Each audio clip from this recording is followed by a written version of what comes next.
যথাযোগ্য মর্যাদা ও ধর্মীয় ভাবগাম্ভীর্যের মধ্য দিয়ে সৌদি আরব সহ বেশ কয়েকটি দেশে উদযাপিত হচ্ছে মুসলিম সম্প্রদায়ের সবচেয়ে বড় ধর্মীয় উৎসব পবিত্র ঈদ উল ফিতর। রবিবার সৌদি আরবে সকাল ৬টায় ঈদের নামাজে প্রথম জামাত অনুষ্ঠিত হয়। কাতারের ওয়ার্ল্ড কাপ স্টেডিয়ামেও ঈদের নামাজে ঢল নামে লাখো মুসল্লির। আর এদিকে ইসরায়েলি আগ্রাসনকে উপেক্ষা করে পবিত্র আল আকসা প্রাঙ্গণেও ঈদের নামাজ আদায় করেছেন ফিলিস্তিনিরা।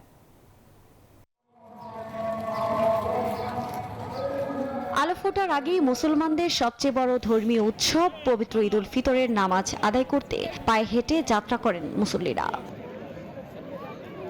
এবছর মসজিদুল হারামে ঈদ উল ফিতরের নামাজের ইমামতি করেন শায়েখ আব্দুর রহমান আর সুদাইস।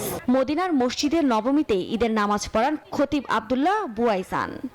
বান্ডেল থাকলে প্রতি সেনমানিতে টাকা বাঁচবে। বিকাশ সেনমানি বান্ডেল কিনে জিতুন প্রতি লেনদেনে। খুতবায় বিশ্ব মুসলিম উম্মার সুখ, শান্তি ও উন্নতি কামনা করেন সৌদি গ্র্যান্ড মুফতি। যদিও পরিবার ছাড়া ঈদে আনন্দ নেই বলে জানান প্রবাসীরা। ঈদ উল ফিতরের নামাজ আদায় করতে সূর্য ওঠার আগেই কাতারের এডুকেশন সিটি স্টেডিয়ামে জড়ো হন মুসল্লিরা। এ সময় ফিলিস্তিনিদের জন্য দোয়া করেন তারা। নামাজ শেষে একে অপরের সঙ্গে কোলাকুলি করে ঈদ শুভেচ্ছা বিনিময় করেন। ইসরায়েলি বাধাকে উপেক্ষা করে জেরুজালেমের পবিত্র আল আকসা প্রাঙ্গণেও ঈদের নামাজ আদায় করেছেন ফিলিস্তিনিরা। জেরুজালেমের ইসলামিক ওয়াকফের মতে প্রায় 1,20,000 মুসল্লি নামাজে অংশ নিয়েছেন।